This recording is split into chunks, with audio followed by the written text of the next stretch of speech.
umumama wadutwaye mu modoka mu kubitira amashi yicaye hehe yaziye ku gihe naje naguze imodoka ejo bundi akumbwira akabazija mu igaraje tiravayo madamu wanje nimbona arayikaraza none nzoza nyirimo ikiba kibe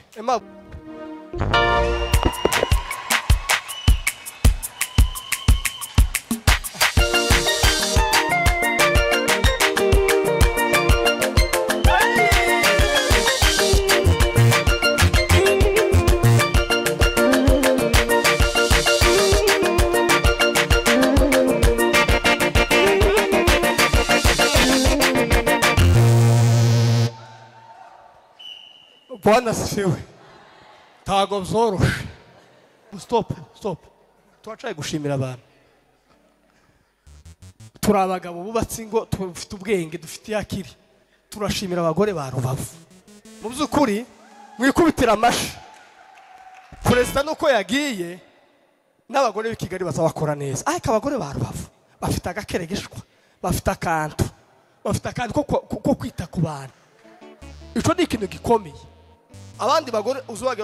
kwa muna ribizi kwa muna kurita ku rubyaro rwawe gusa watwitaye unatwe uzita ku mwana wawe najyari gusa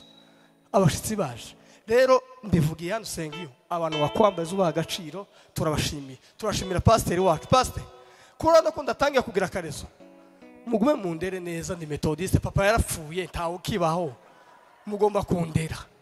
nuko rero turashimira kubw'abashumba bacu turabakunda turabubaha kandi aho twateshutse muza mubibonera mu rukundo turacara abana bimwe turateshaguzwa waje kuvuga kino ugashanga uvuze kano ndashimira niko no mwana mbwiye gisubizo ndashimira abantu twagendanye mu bakutira amashi ubundi uko twapanze ntabwo twari kuza gutya twari kuza turi nka 10 n'abangaye ariko haba amakwe menshi haba ibiriyo haba ibiterane kandi bamwe tuzojana iriya na Kivara turavuga reka tupfe kuza tungana gutya ariko nje ndakwemereye mbere yuko igiterane kiba harakara kafitano tariki 11 z'ukwa 10 tariki 29 z'ukwa 11 ico cyumweru turabashitsi bahana twaje hano ni iwacu niko nabivuze peruka no madamu wanje atwite kabatemana nzobzara mbone mfite umwana ibise bimufata saa 8 z'ijoro turagenda mfite ubwoba ntigeze ngira kwisi abagore bazabisha ngo ibise bizabibajya twebwe biza biturira mu mutwe nari nasaze wanasifiwe ndahwera natse yatwitiye kubundi yareka no gutwe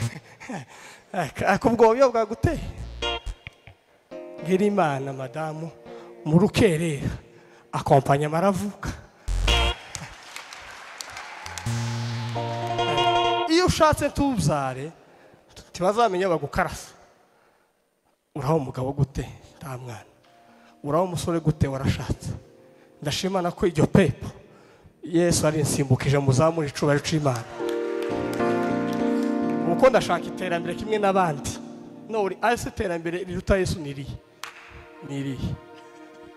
rero ndashimana ko Imana yaduhaye umwana w'umuhungu Imana yabwe icubahiro iki je banyisa amazina yose nzira Yesu banyita igipfu banyita karegerege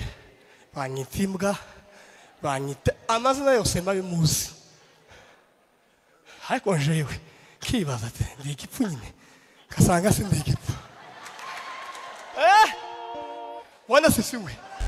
kurumva harera kibazo suko kwita amazina wewe uza wita nde uziko witwa nde bazakora ku burayi ugasara urindaya bazakora ku burozi ugasimbura umurozi uzubaza wibaza ndiwe usanga utari we uguruke